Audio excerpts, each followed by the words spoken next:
caros ouvintes, vamos continuar.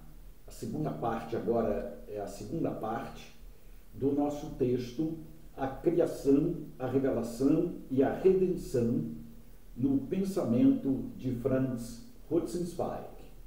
Esta é a obra que nós estamos estudando aqui, Der Stern der Erlösung, a estrela da redenção. Vimos no primeiro vídeo como esses três elementos, cada um dentro da sua identidade e ao mesmo tempo relacional, com relação ao outro, e todos, naturalmente, se interligando, de tal modo que não se pode absolutamente pensar em um sem pensar em todos, afirmar um sem afirmar os três elementos, nesta abordagem, digamos, específica de Franz Rosenzweig, que se chama dialógica. É o pensamento dialógico, é o pensamento dialogal de Franz Rosenzweig. Vamos ao texto. Agora, com o título Do Deus Mítico ao Deus Revelado.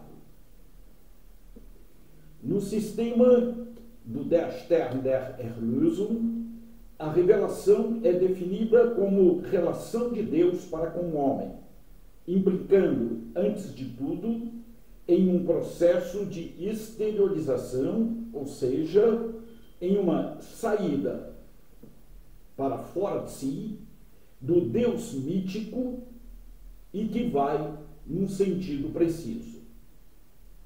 Isto se dá quando Deus deixa de ser o objeto de uma intuição pré-reflexiva, que, por definição, não se percebe senão através de realidades separadas, para ser apreendido a partir de uma experiência, onde todas as categorias que subjazem em sua forma elementar emergem. Sua substancialidade se transformará em relação pura, sua continuidade em descontinuidade. O ser será vivido como acontecimento, como evento. No instante da revelação, mas somente neste momento, o ser de Deus é vivido pelo homem como um acontecimento da sua consciência. Em outros termos, a revelação é este movimento pelo qual Deus confia seu próprio ser à experiência de ser possuído pelo homem. Este movimento pelo qual Deus se doa ao homem, Rosenzweig o chama de amor. Sua análise se fundamenta na descrição do amor humano. O termo amor, aplicado a Deus, é evidentemente metafórico. Como no Cântico dos Cânticos, o amor aqui é paradigmático. É o modelo através do qual se descreve uma relação cujo ponto de partida é inacessível à experiência.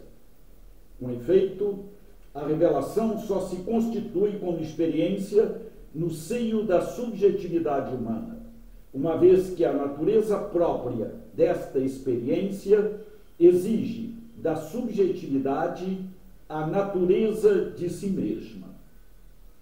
Na revelação, a subjetividade descobre uma alteridade radical, mas esta descoberta, precisamente porque se configura em uma experiência, não é objetivável. A alteridade encontra-se aí presente, sem se identificar como tal. Este é o paradoxo da revelação, segundo Rosenzweig. Ela é um acontecimento da experiência pessoal, mas esta, por definição, não conseguiria contê-la. A revelação não é ainda mero tema oferecido ao pensamento. Pensar a revelação, ou seja, englobar seus dois termos numa mesma e única apreensão conceitual é enquadrá-la no sistema da totalidade. Em outras palavras, é anulá-la.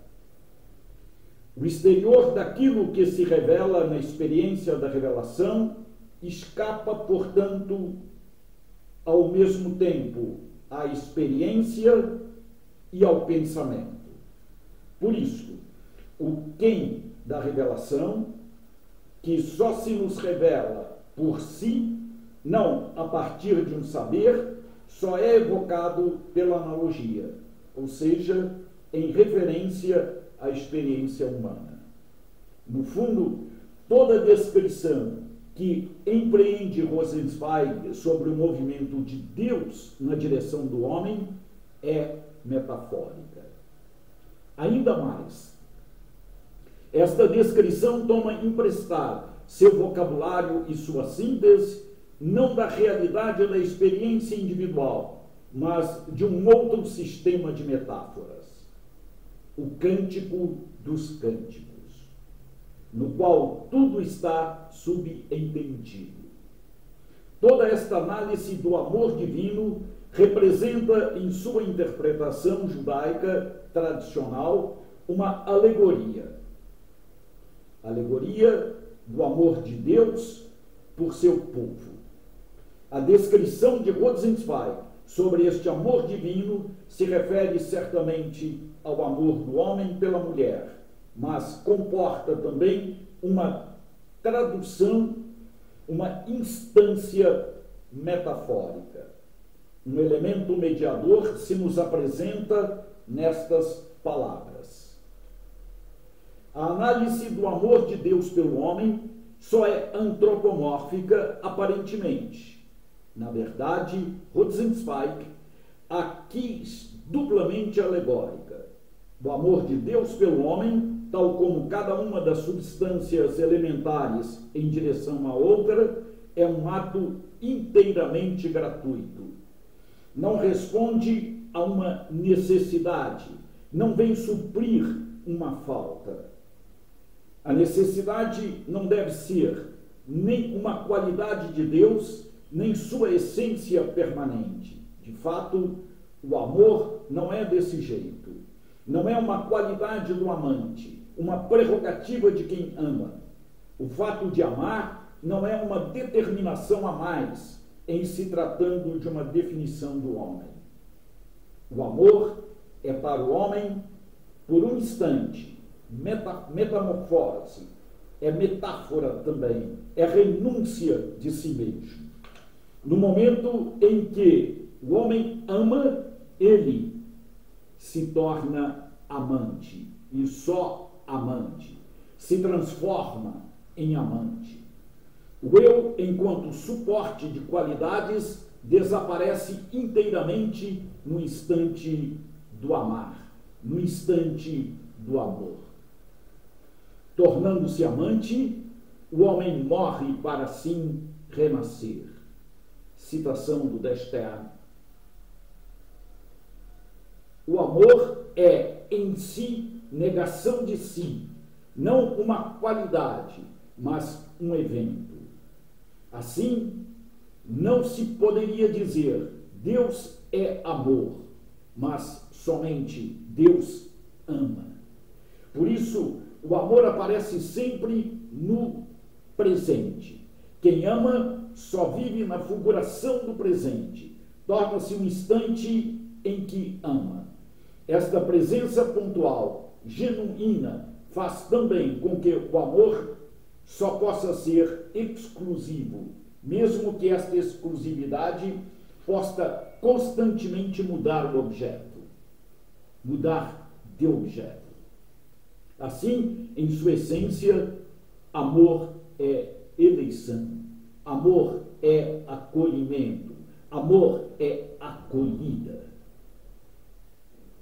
Do silêncio trágico à afirmação da fé. O amor de Deus pelo homem corresponde, por parte do mesmo homem, à acolhida, à eleição, à recepção deste amor, ou seja, a afirmação de uma dependência essencial. Mas este sentimento de dependência só é possível se for fundamentado na consciência original da solidão trágica, tal como é caracterizada na primeira parte do De Stern, através da descrição do homem em sua nudez original, em sua nudez elementar, sob todos os aspectos. A abertura do homem para uma exterioridade radical implica em uma separação amadurecida, pois é este sentimento da ipseidade, apreendido como uma descontinuidade, como solidão sempre renovada, que se reverte em consciência sempre positiva da própria existência. A consciência de ser um si, na percepção original dos instantes que se sucedem, se transforma em consciência de ser sempre. Na experiência da revelação, o ser de Deus é dado ao homem, no exato momento em que ele renuncia à sua ipseidade.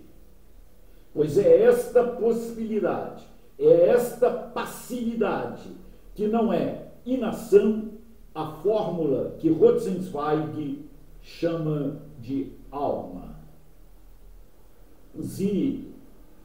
A alma é no homem a consciência de sua dependência com relação a uma exterioridade. É a presença do homem desta exterioridade, este paradoxo da revelação, que o abre, que o desperta para o ser. Mas como pode o homem, definido presentemente como alma, existir a partir de uma experiência instantânea do amor divino?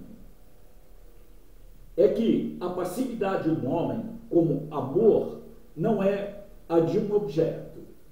Este eu, cuja consciência surge mediante seu próprio apagamento diante da exterioridade, se prolonga como presença para além de toda duração, através de sua fidelidade, que é precisamente vontade de ser. Aquela mesma que já se impunha como orgulho ou como desafio no fundo do meu eu elementar. É porque a alma retém em um único instante em si esta exterioridade, escreve Rosenzweig. Deus se deixa enclausurar, se deixa reter por ela, citação do De Stern, que o homem, na sua experiência, passa a ser a afirmação de seu ser como ser instituído. Dá-se aqui a negação da sua própria ipseidade trágica, graças à negação que Deus empreende de seu próprio ser no momento da revelação em favor do ser do homem. Tudo se passa como se Deus renunciasse por um instante o seu ser em favor do ser do homem. Em outras palavras, na fulguração da revelação, o ser de Deus se reduz à afirmação que dele faz o homem, citando uma passagem do Midrash. É aí que Rosenzweig vai fazer Deus dizer: se vós me testemunheis, eu serei Deus, do contrário, não. Encontramos esta mesma percepção no livro de Isaías. Pois é esta afirmação de Deus pelo homem a fórmula que define a fé. A fé não consiste em crer que Deus existe, mas em fazê-lo existir. A subjetividade que num único instante descobre em si a presença de uma alteridade e recebe a partir de fora o fundamento para sua própria identidade, retém dentro de si, a seu modo, a presença desta mesma alteridade, engajando-se em sua própria passividade.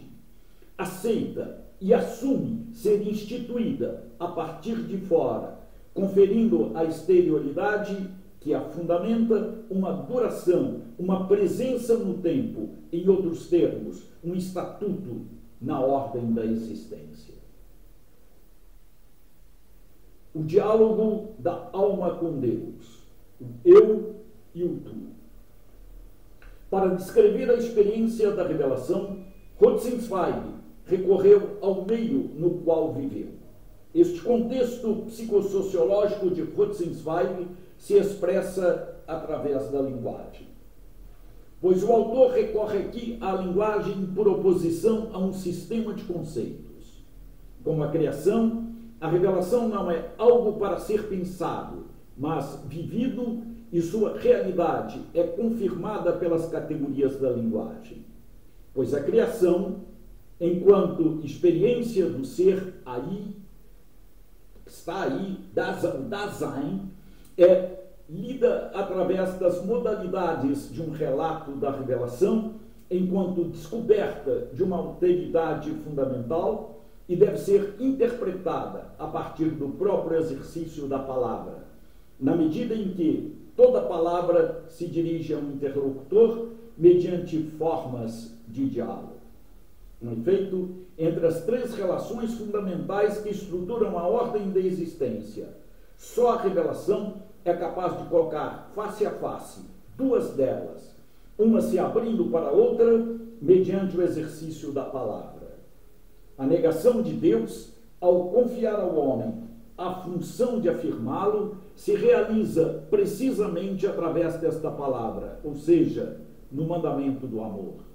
Amarás o Senhor teu Deus com todo o teu coração, com toda a tua pessoa, com toda a tua força. É o que nos diz o Deuteronômio.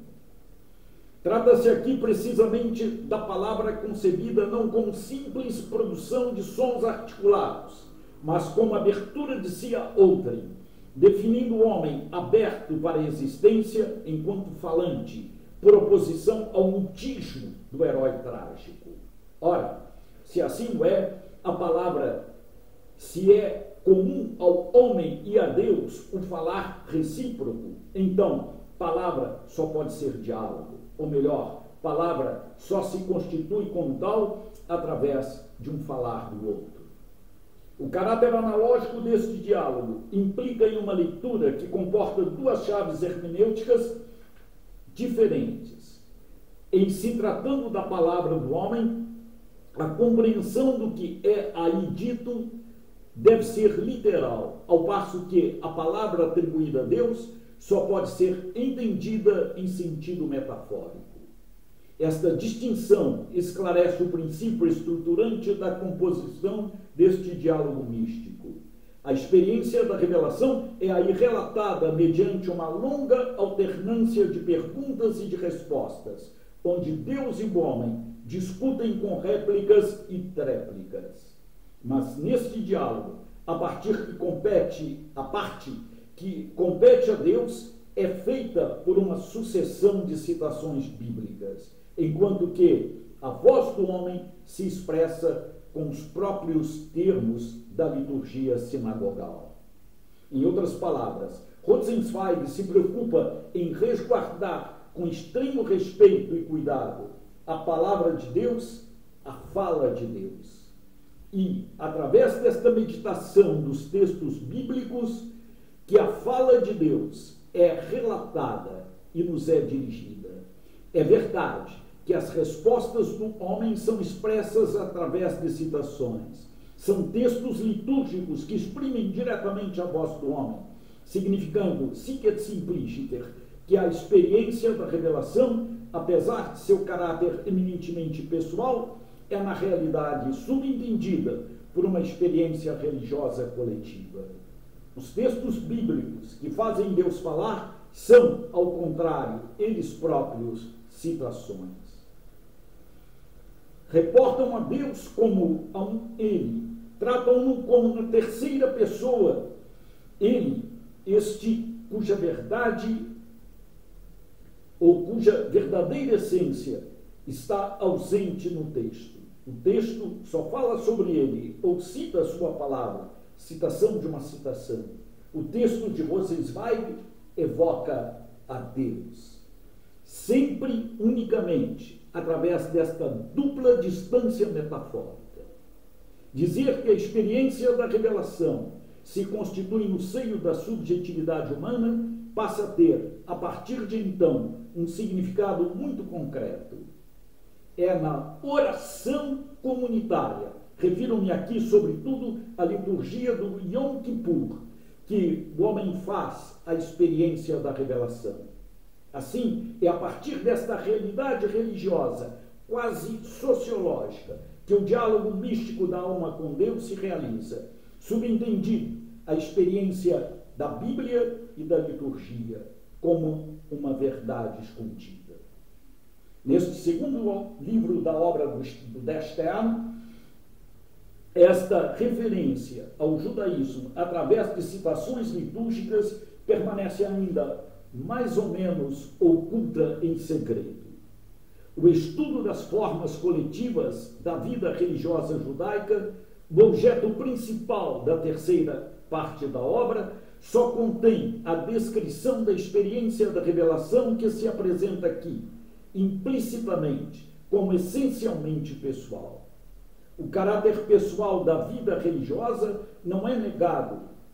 Pelo contrário, no lugar central do capítulo sobre a revelação, na construção geral do Destern. Rosenzweig indica claramente que, em se tratando da ordem da existência, a experiência pessoal é a primeira, assim como nela se fundamenta todo o conjunto do sistema. Mas na economia geral do Destern, ou seja, na totalidade nova que o conjunto do sistema realiza, acabará por delinear a revelação, só constitui um momento do conjunto da vida religiosa e a religiosidade pessoal só representa um estado imperfeito, mas necessário para a autêntica vivência. A terceira parte do Destern dirá com precisão que este aspecto pessoal da religião é também essencial para o cristianismo. Aí, cada indivíduo deverá exprimir sua fé, não obstante seu paganismo natural, enquanto que, no judaísmo, vivenciado naturalmente como um destino coletivo, esse mesmo aspecto pessoal não representa senão um enriquecimento para uma vida comunitária, inteiramente marcada por uma dimensão religiosa. Compreende-se melhor aqui que, a partir de agora, porque Rosenzweig quis colocar o diálogo da alma com Deus no coração do capítulo central de sua obra, a experiência central da revelação é o bem comum das duas grandes culturas religiosas, através das quais, de acordo com o sistema do Destern, a humanidade toda encontra o seu cumprimento e acabamento. E é pelo fato deste aspecto da religião, desta intimidade da alma com Deus, caracterizar antes de tudo o cristianismo, que o capítulo inteiro sobre a revelação é marcado por um tom quase lírico de efusão religiosa, de devoção apaixonante, muito mais próxima do cristianismo que do judaísmo. Mas esta linguagem mística, este sistema de imagens construído em torno da metáfora central de um amor, o do homem pela mulher, não é senão a tradução de uma tradução religiosa inscrita no mais íntimo do tecido da experiência humana, consequentemente inteligível. Trata-se da apreensão coletiva através dos textos litúrgicos judaicos caracterizados por uma exterioridade radical, a dos mandamentos, tal como se expressa nos textos bíblicos. Na própria estrutura deste capítulo sobre a revelação, mais precisamente no núcleo central da obra, o diálogo da alma com Deus deixa-se entrever pela primeira vez como a própria essência do judeu-cristianismo, ou do cristianismo e do judaísmo. Esta figura paradigmática do diálogo entre Deus e o homem dominará a terceira parte do Destern e será portadora de sentido para o conjunto do sistema. O judaísmo, diante do cristianismo, é o oculto diante do manifesto. o significado de um significante, a exterioridade de um exterior, de um interior, o lado de dentro de um de fora. Uma outra distinção, bastante próxima do confronto em questão, ainda que não seja uma referência exata para o mesmo, pode talvez explicar um dos paradoxos mais incisivos deste capítulo. Como a revelação é definida por Rosenzweig por uma experiência única em seu momento de fulgor, de brilho, de clareza, pode também ser descrita como um longo processo feito por uma sequência de perguntas e de respostas. Mas como isto é possível? Para compreender esta contradição, é preciso recorrer à distinção que se deve fazer entre a experiência e o seu sentido. A experiência pessoal da revelação, tanto comum ao judaísmo quanto ao cristianismo, mas mais acentuadamente presente na sensibilidade religiosa cristã, é, sem dúvida, a vivenciada como um acontecimento instantâneo, onde o revestimento da subjetividade por uma presença que a ultrapassa se dá em um relâmpago, num único instante, que parece abolir o tempo. Esta experiência, precisamente por ser existencializada como tal, ou seja, porque é fulgurante, porque se transforma em um evento, não consegue ser apreendida. A revelação, para ser descrita, deve então ser traduzida para uma linguagem estruturada através de uma sequência cronológica, temporal. Para tornar a revelação inteligível, a linguagem deve decompô-la em uma sequência de eventos ou de momentos. Assim, a consciência da natureza dialógica da revelação nesses momentos sequenciais não aparecerá como articulação de um discurso, mas como etapas de um diálogo. Por isso, é preciso compreender o diálogo da alma com Deus como o lugar interior no qual surgem os dois polos do diálogo. Para Rosenzweig, este lugar não se define positivamente, não se expressa politicamente por ser perentoriamente lógica, mas por uma pergunta ou por perguntas. O que fundamenta a subjetividade é a pergunta bíblica de Deus ao homem no Gênesis. Gênesis 2. Onde estás? Isto quer dizer, o homem é chamado à responsabilidade, precisamente no diálogo. A revelação não se explicita, senão através de formas dialogais, e é sempre apelo à responsabilidade do homem. Assim, pensando, a partir deste ponto de vista, o que precede o diálogo, este diálogo, deve ser formulado da seguinte maneira: Deus pode dizer eu, na medida em que o homem o chama de tu. Deus submete o seu eu a uma exterioridade que o assume.